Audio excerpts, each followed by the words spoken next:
नमस्कार साथियों, स्वागत है आप सभी का एकलव्य पीसीएस में।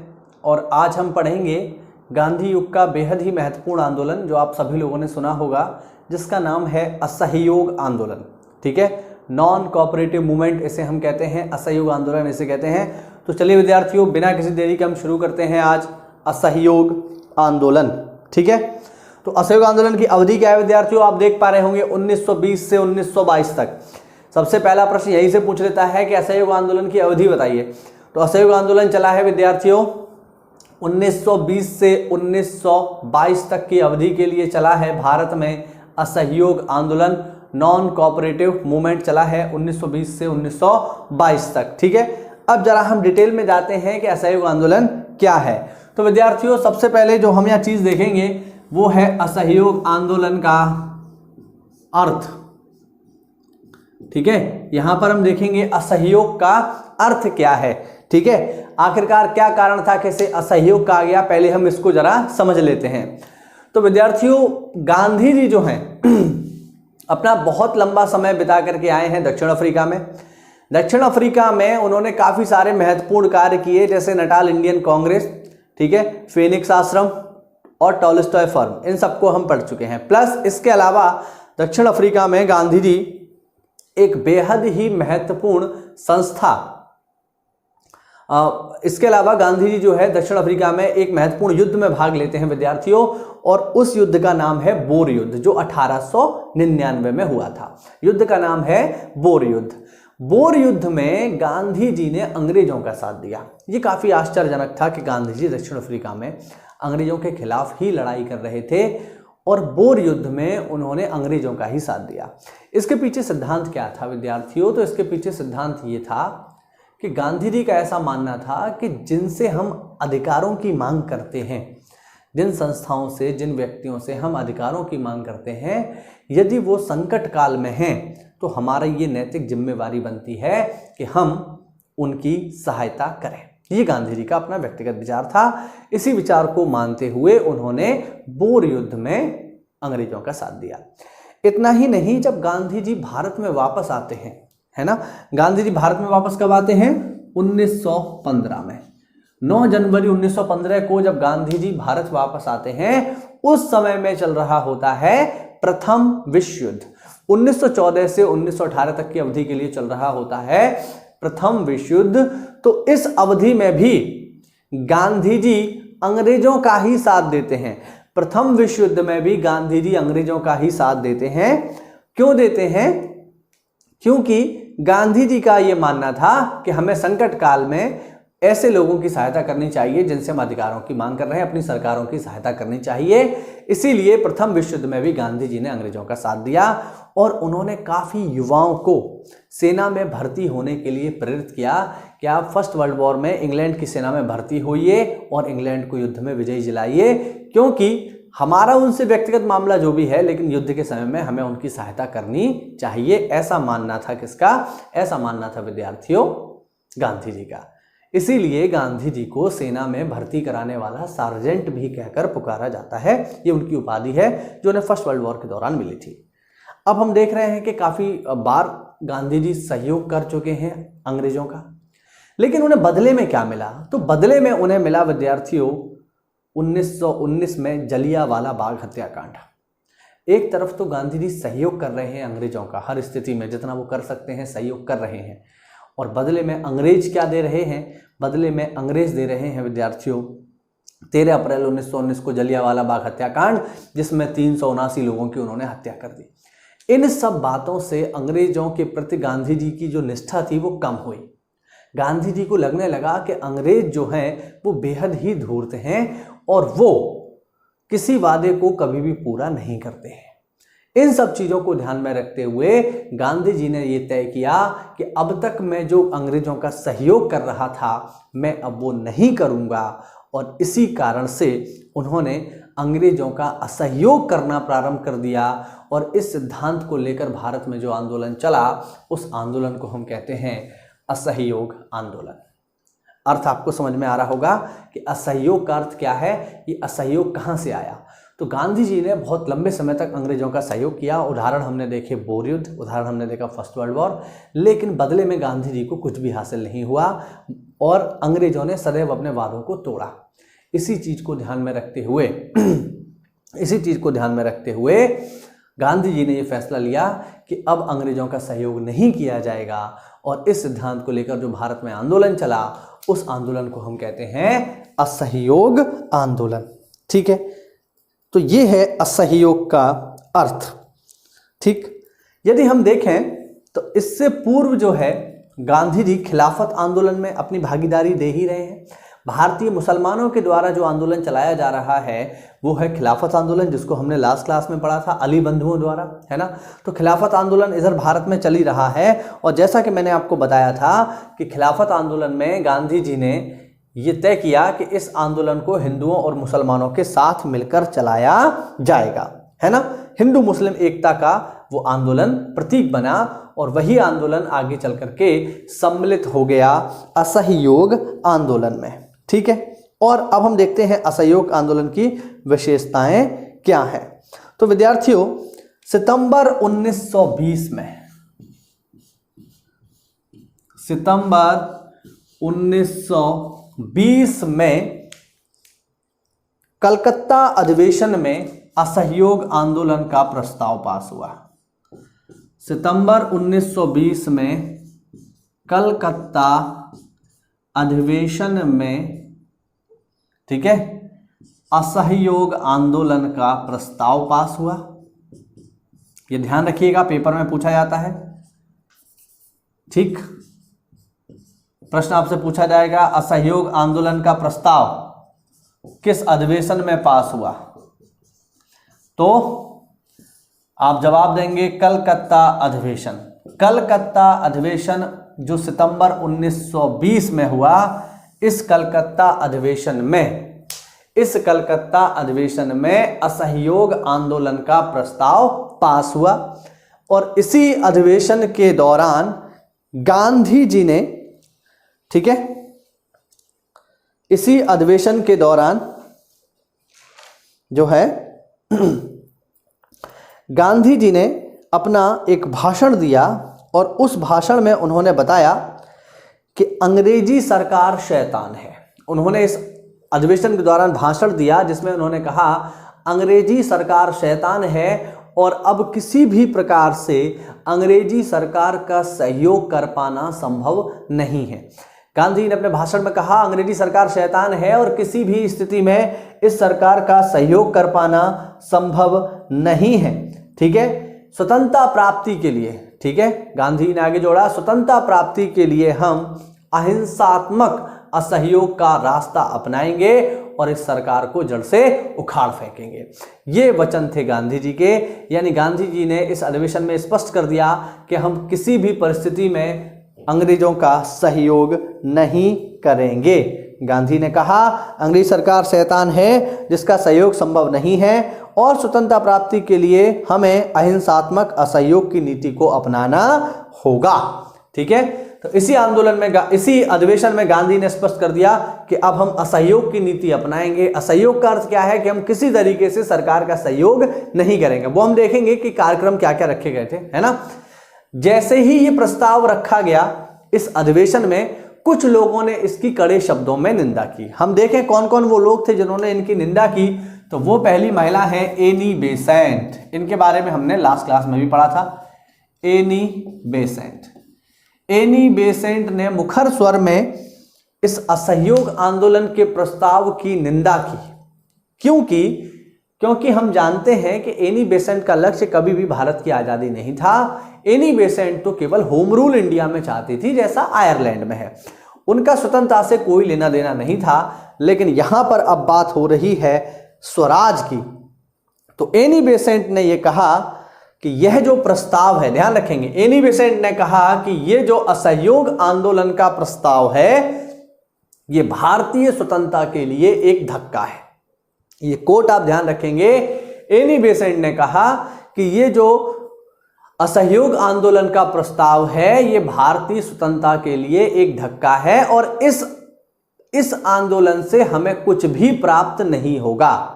ठीक है, उन्होंने स्पष्ट कर दिया कि इस आंदोलन से हमें कुछ भी प्राप्त नहीं होगा और यह एक मूर्खतापूर्ण विरोध है तथा समाज और सभ्य जीवन के विरुद्ध संघर्ष की घोषणा है।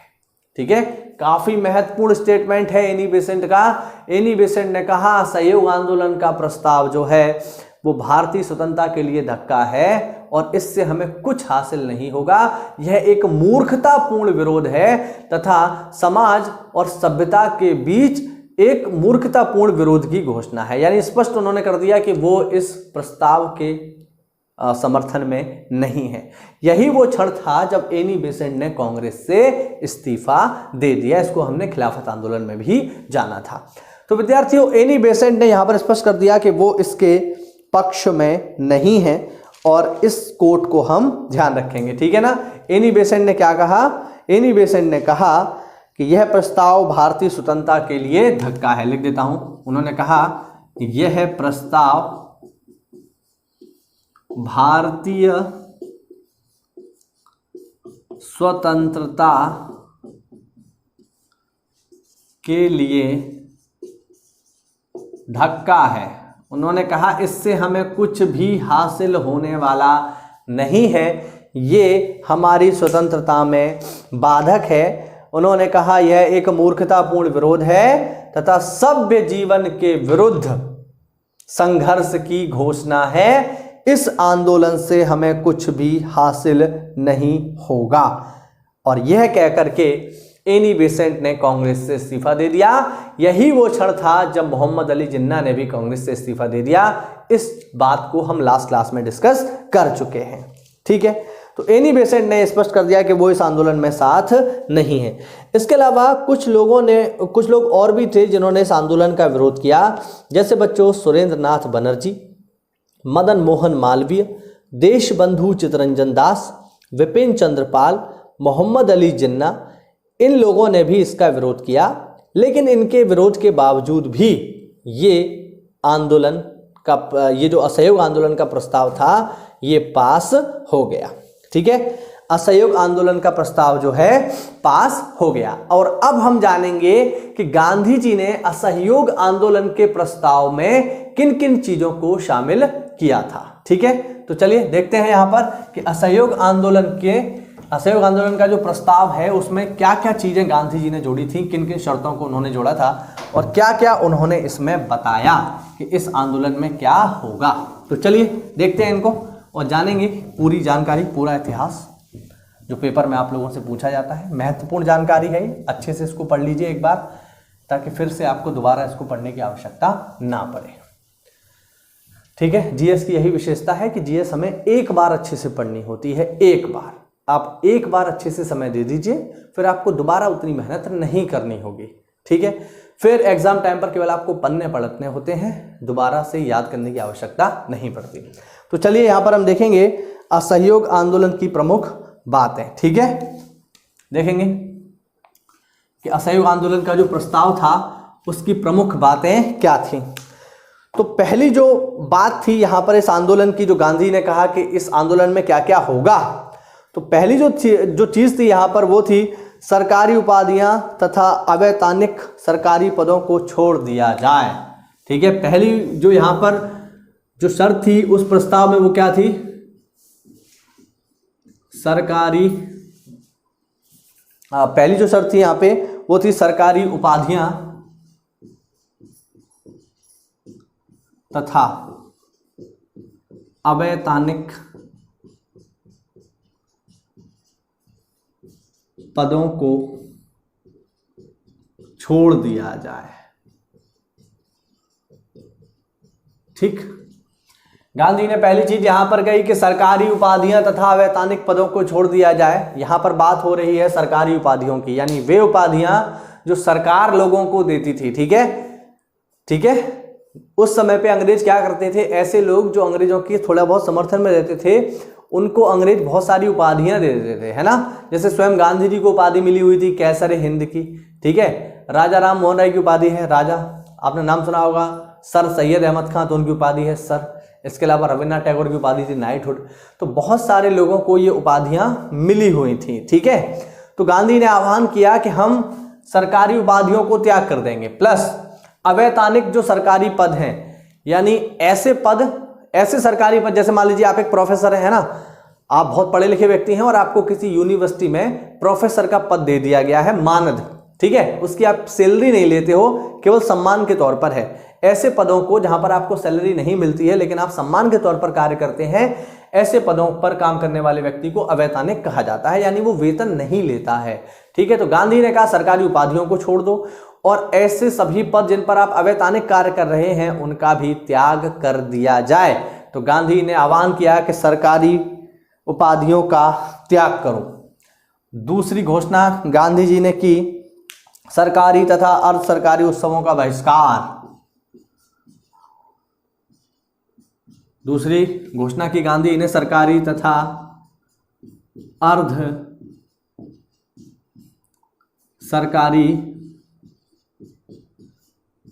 उत्सवों का बहिष्कार। गांधी जी ने कहा कि जितने भी गवर्नमेंट और सेमी गवर्नमेंट जो आयोजन गवर्नमेंट जो करती है, सरकार जो भी आयोजन कर रही है, किसी प्रकार के आप इस प्रकार के किसी भी आंदोलन में भाग नहीं लेंगे। आप सभी प्रकार के जो सरकारी जो उत्सव है, जो सरकारी कार्यक्रम है, उनका विरोध करेंगे। दूसरी बात गांधी ने यहां पर यह की। तीसरी चीज जो गांधी जी ने इस आंदोलन में की वो ये कि सरकारी स्कूल, कॉलेज तथा अदालतों का बहिष्कार। सरकारी स्कूल, कॉलेज तथा अदालतों का बहिष्कार। गांधी जी ने कहा कि सभी सरकारी स्कूल, कॉलेज तथा अदालतों, इनका पूरी तरह से आप बहिष्कार कीजिए, ठीक है।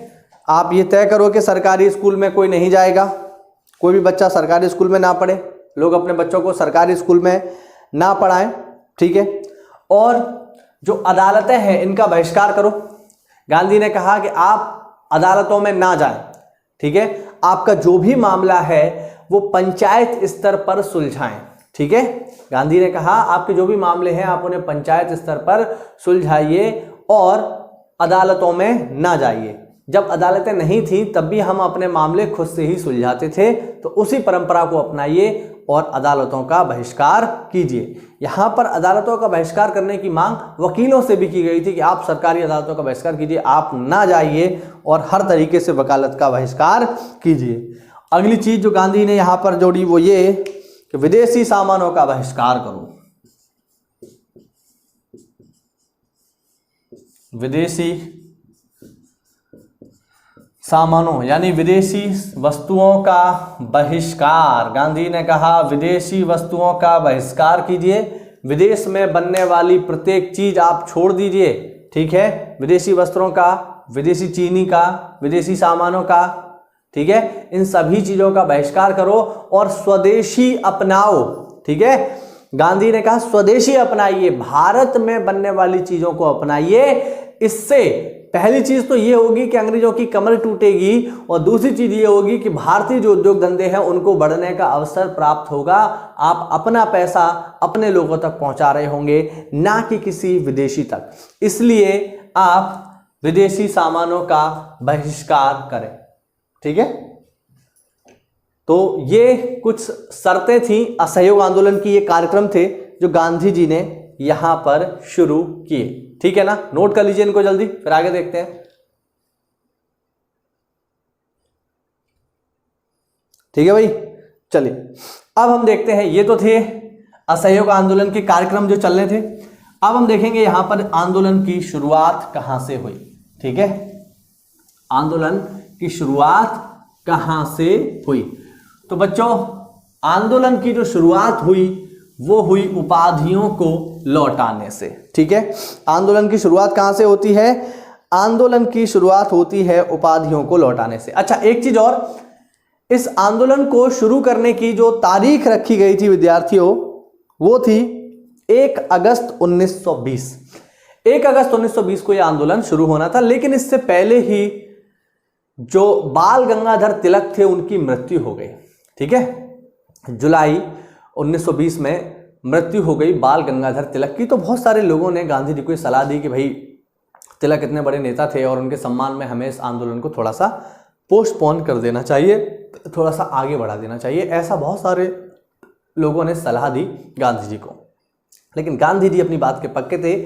गांधी ने कहा नहीं, ये आंदोलन 1 अगस्त से ही शुरू होगा और अब इस आंदोलन की सफलता ही बाल गंगाधर तिलक को सच्ची श्रद्धांजलि होगी। उन्होंने कहा अब यदि हम इस आंदोलन को सफल करते हैं, यही उनके लिए सच्ची श्रद्धांजलि होगी। और उन्होंने बाल गंगाधर तिलक की याद में एक तिलक कोष का भी निर्माण किया, जिसे हम आगे देखेंगे। ठीक है, तो फिलहाल आंदोलन की शुरुआत कहां से होती है? आंदोलन की शुरुआत होती है सरकारी उपाधि को लौटाने से। ठीक है, आंदोलन की स्टार्टिंग कहां से होती है? आंदोलन की स्टार्टिंग होती है सरकारी उपाधियों को लौटाने से। अब किन किन व्यक्तियों ने सरकारी उपाधि लौटाई? तो भैया कैसरे हिंद की उपाधि लौटाई किसने? गांधी जी ने।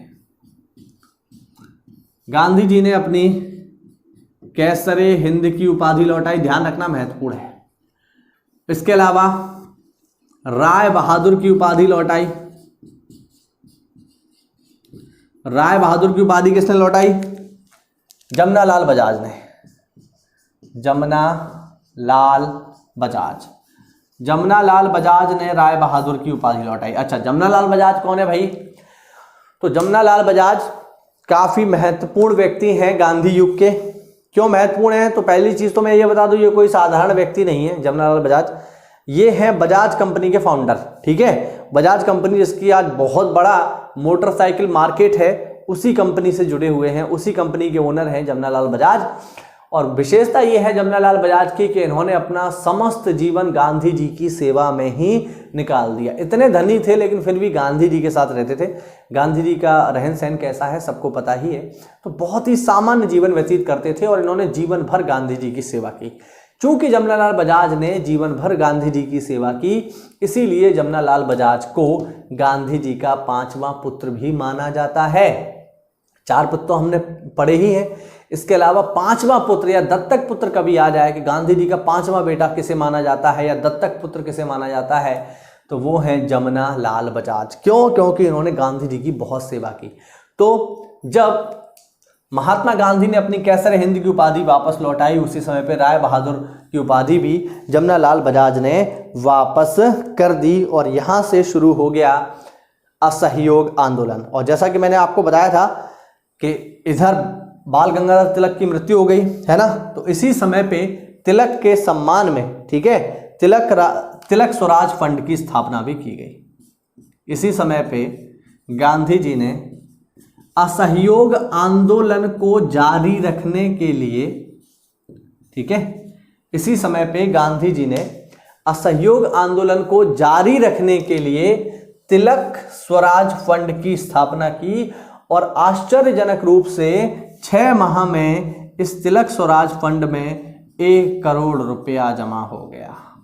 ठीक है, असहयोग आंदोलन को ढंग से चलाए रखने के लिए पैसे की आवश्यकता थी, इसीलिए गांधी जी ने बाल गंगाधर तिलक की याद में तिलक स्वराज फंड की स्थापना की और 1 करोड़ रुपया जमा हो गया इसमें केवल 6 माह में। और इस रुपए को जो है इस्तेमाल किया जाना था असहयोग आंदोलन को चलाए रखने के लिए। ठीक है, पूरे देश में असहयोग आंदोलन चल रहा था।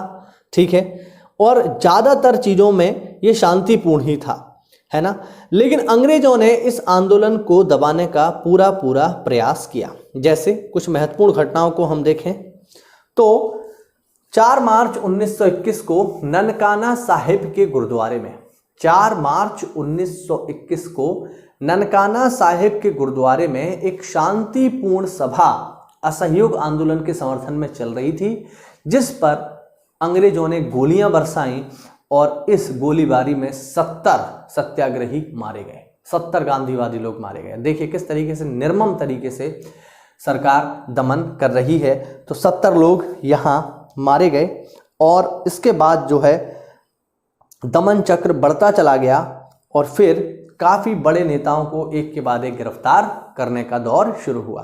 तकरीबन सभी महत्वपूर्ण नेता गिरफ्तार हुए। लेकिन प्रश्न पूछा जाता है कि असहयोग आंदोलन के दौरान सबसे पहले कौन गिरफ्तार हुए? तो भैया असहयोग आंदोलन के दौरान जो सबसे पहली गिरफ्तारी हुई वो हुई मोहम्मद अली की। ध्यान रखना, मोहम्मद अली। पेपर में पूछा गया प्रश्न है कि असहयोग आंदोलन के दौरान गिरफ्तार होने वाले पहले बड़े कांग्रेसी नेता कौन थे? तो वो थे मोहम्मद अली। ठीक है, बात समझ पा रहे हैं ना? मोहम्मद अली। मोहम्मद अली की रिहाई को लेकर गांधी जी ने भारत में आने वाले प्रिंस ऑफ वेल्स के आगमन का बहिष्कार भी किया। ठीक है, तो बड़े पैमाने पर जो है गांधी जी इस आंदोलन को चला रहे हैं। और इस आंदोलन में हिंदू, मुसलमान, महिलाओं ने बड़े पैमाने पर इस आंदोलन में भाग लिया। उन्होंने किस तरीके से आंदोलन में भाग लिया? तो उन्होंने शराबबंदी को लेकर इस आंदोलन में भाग लिया। ठीक है, महिलाओं ने शराब का बड़े पैमाने पे बहिष्कार किया क्योंकि उनके पति जो है काफी सारा पैसा शराब में उड़ा दिया करते थे। इसलिए महिलाओं ने अपने गांव में इकट्ठे होकर के जो ठेके थे जहां पर शराब मिलती थी उनको तोड़ डाला और उनमें आग लगा दी, है ना। तो महिलाओं को एक बहाना मिल गया अपने पतियों को पीटने का, तो उन्होंने क्या किया? उन्होंने शराब के ठेकों में आग लगा दी। उन्होंने कहा कोई व्यक्ति जो है शराब नहीं पिएगा। तो असहयोग आंदोलन के दौरान समाज सुधार भी जो है चल रहा है। तो महिलाएं इसमें शामिल हैं, बच्चे इसमें शामिल हैं। आप देख रहे हैं स्कूल कॉलेज सारे के सारे बंद हैं, है ना। तो महिलाएं शामिल हैं, बच्चे शामिल हैं, हिंदू शामिल हैं, मुस्लिम शामिल हैं। और ये इतना बड़ा आंदोलन हो गया था कि स्वयं गांधी जी को लगने लगा था कि यदि इसी तरीके से चलता रहा तो 1 वर्ष में हमें आज़ादी प्राप्त हो जाएगी। इसी समय पे गांधी जी ने 1 वर्ष में स्वराज का नारा भी दिया था। हम ध्यान रखेंगे क्योंकि आंदोलन बहुत तेजी से बढ़ रहा था। इस आंदोलन के दौरान तकरीबन 60,000 लोगों की गिरफ्तारी की गई। 60,000 लोग बहुत होते हैं विद्यार्थियों। और जैसा कि हमने देखा कि बहुत सारे निर्दोष लोगों को अंग्रेजों ने गोलियों से भून भी डाला, बहुत सारे लोगों की हत्या भी कर डाली। लेकिन लोगों का जोश जो है ख़त्म नहीं हो रहा है। काफ़ी बड़े पैमाने पे ये आंदोलन पूरे भारत में चलाया जा रहा है। कांग्रेस के झंडे के नीचे गांधी जी के नेतृत्व में हर व्यक्ति गांधी जी के साथ जुड़ गया है। हर व्यक्ति को ये लगने लगा है कि अब हम आज़ादी प्राप्त करने ही वाले हैं। स्वयं गांधी जी को भी ऐसा ही लग रहा है। ठीक है, इसी आंदोलन के दौरान विद्यार्थियों काफ़ी सारी महत्वपूर्ण घटनाएं हुई। जैसे हम देखते हैं अगली महत्वपूर्ण घटना। तो विद्यार्थियों इसी आंदोलन के दौरान जब सरकारी स्कूल कॉलेज का बहिष्कार होने लगा, जब सरकारी स्कूल का बहिष्कार होने लगा कि कोई सरकारी स्कूल में नहीं जाएगा, तो इसी आंदोलन के दौरान कुछ महत्वपूर्ण शिक्षा संस्थान भी खोले जाते हैं। जैसे इसी आंदोलन के दौरान विद्यार्थियों काशी विद्यापीठ खोला गया। ध्यान रखेंगे, इसी आंदोलन के दौरान काशी विद्यापीठ खोला गया और इसी आंदोलन के दौरान AMU भी खोला गया, अलीगढ़ मुस्लिम यूनिवर्सिटी। ठीक है, ये सब भारतीयों के द्वारा खोले जाने वाले संस्थान थे और इन्हें इसी कारण से खोला गया था कि जो सरकारी विद्यालय हैं उनका बहिष्कार हो रहा है, तो ऐसे में भारतीयों को एक अच्छी शिक्षा प्राप्त हो सके। तो इसी आंदोलन के दौरान ही हम देखते हैं काशी विद्यापीठ और AMU बनाया गया, है ना। तो काफ़ी सारी महत्वपूर्ण घटनाएं यहाँ हो रही हैं। पूरा देश गांधी जी के नेतृत्व में एकजुट है। सभी लोग पूरी जोश के साथ गांधी जी की बातों का पालन कर रहे हैं। इसी बीच एक दुर्भाग्यजनक घटना होती है और वो घटना है चौरी चौरा कांड। चलिए, नाम आप सभी लोगों ने इसका सुना होगा, ठीक है, और घटना का नाम है चौरी चौरा। सबने इसका नाम सुना होगा। तो आज हम डिस्कस करेंगे चौरी चौरा। देखते हैं चौरी चौरा क्या है। तो पूरा देश असहयोग आंदोलन में एकजुट है और इसी समय पे एक महत्वपूर्ण घटना होती है जो कि है चौरी चौरा कांड, जो हुई है 5 फरवरी 1922 को। इसका डेट बिल्कुल आप याद रखेंगे, एग्जाम में आपसे पूछ लेगा। चौरी चौरा कांड हुआ है 5 फरवरी 1922 को। ठीक है, चलिए देखते हैं।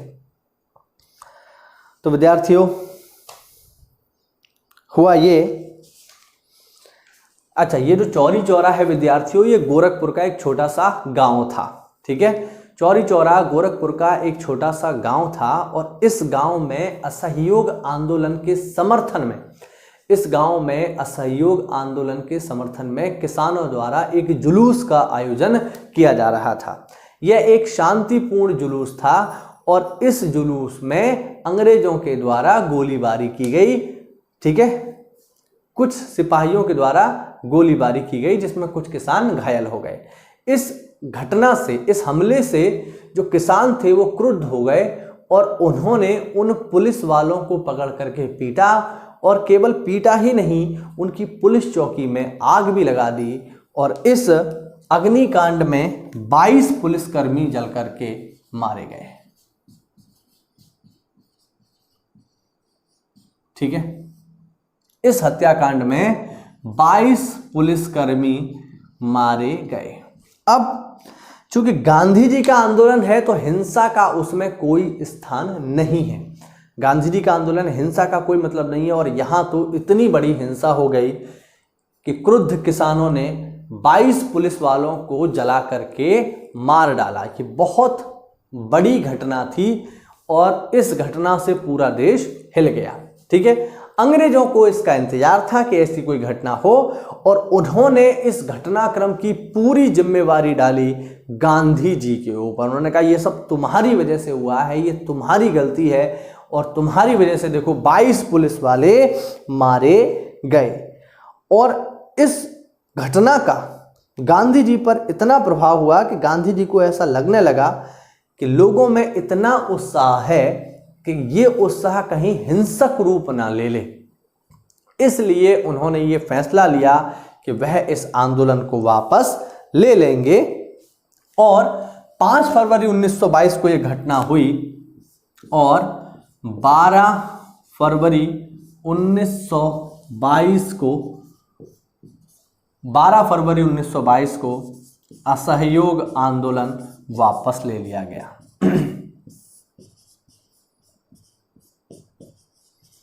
ठीक है, 5 फरवरी को यह घटना हुई और गांधी जी ने एक घोषणा की 12 फरवरी को बारदोली में एक बैठक बुला करके कि चौरी चौरा कांड के कारण इस आंदोलन को स्थगित किया जाता है। और बारदोली में हुई बैठक के बाद 12 फरवरी 1922 को गांधी जी ने इस आंदोलन को वापस ले लिया। ठीक है, बात समझ पा रहे हैं? इस तरीके से ये आंदोलन समाप्त हो गया। अब इस आंदोलन के समाप्त होते ही, ठीक है, इस आंदोलन के समाप्त होते ही लोगों में एक प्रकार की हम कह सकते हैं निराशा छा गई, क्योंकि ये वो समय था जब पूरा देश गांधी जी के साथ था। तो गांधी जी का इस समय पे आंदोलन वापस लेना बहुत सारे लोगों को पसंद नहीं आया, जिसमें कुछ बड़े राष्ट्रीय नेता भी थे। जैसे हम देखें कि किन किन व्यक्तियों ने क्या क्या प्रतिक्रिया दी, तो यहां पर पहली प्रतिक्रिया आई सुभाष बाबू की, सुभाष चंद्र बोस, जिन्हें मैं कहता हूं सुभाष बाबू। तो सुभाष बाबू की पहली प्रतिक्रिया आई। सुभाष बाबू ने अपनी पुस्तक जिसका नाम है the Indian struggle, Subhash Chandra Bose ने अपनी पुस्तक द इंडियन स्ट्रगल में लिखा कि ऐसे समय पर जब पूरा का पूरा देश गांधी जी के साथ था, एकजुट था, असहयोग आंदोलन को वापस लेना एक राष्ट्रीय संकट से कम नहीं है। सुभाष चंद्र बोस ने कहा कि असहयोग आंदोलन को वापस लेना एक राष्ट्रीय संकट से कम नहीं है। जवाहरलाल नेहरू, मोतीलाल नेहरू, इन सभी नेताओं की मिलीजुली प्रतिक्रिया आई और इन लोगों ने कहा कि यदि हिमालय का कोई गांव कोई गलती करता है तो उसकी गलती की सजा कन्याकुमारी के किसी गांव को देना बुद्धिमत्ता नहीं है। यहां पर वो ये कहना चाहते थे, हिमालय से तुलना कर रहे थे कन्याकुमारी की। इसके पीछे लॉजिक ये था कि यदि कोई व्यक्ति गलती करता है किसी क्षेत्र का, मान लीजिए अगर चौरी चौरा में कोई गलती हुई भी, तो उसके लिए कानून व्यवस्था है, उनको दंडित किया जाता, लेकिन असहयोग आंदोलन को वापस लेना सही नहीं था। इसीलिए इन लोगों ने कहा कि यदि हिमालय का कोई गांव गलती करता है तो उसकी सजा कन्याकुमारी पर स्थित किसी गांव को देना उचित नहीं है। ये कथन थे इन लोगों के, यानी कहना ये चाहते थे कि भैया ये जो है सही नहीं हुआ है, ऐसा नहीं होना चाहिए। ठीक है, और इन सब चीज़ों से जो है गांधी जी की आलोचना भी हुई, लेकिन गांधी जी इन सभी आलोचनाओं के बीच ये जानते थे कि इसको वापस लेना जरूरी था, क्योंकि जब एक चौरी चौरा हो सकता है तो ये जो पूरा देश है अगर हिंसक घटनाओं पर उतर आएगा तो पूरा का पूरा हिंदुस्तान जल उठेगा, जो गांधी जी के सिद्धांतों के खिलाफ है।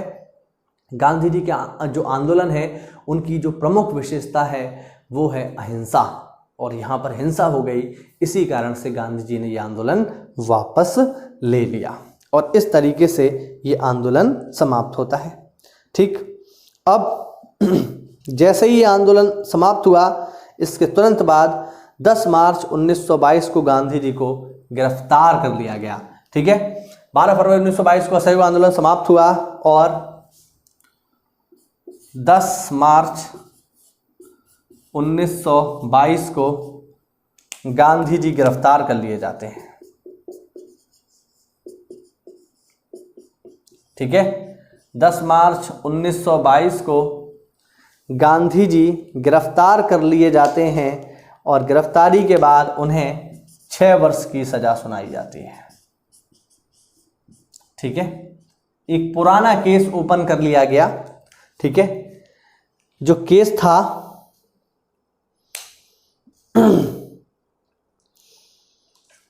तो 10 मार्च 1922 को गांधी जी की गिरफ्तारी होती है। उनका पुराना केस रीओपन कर लिया गया था, जिसमें यह आरोप था गांधी जी के ऊपर कि आप राजद्रोह करते हैं, आप जन भावनाओं को भड़काते हैं सरकार के खिलाफ, और ब्रूमफील्ड की अदालत ने गांधी जी को 6 वर्ष की सजा सुना करके जेल में भेज दिया।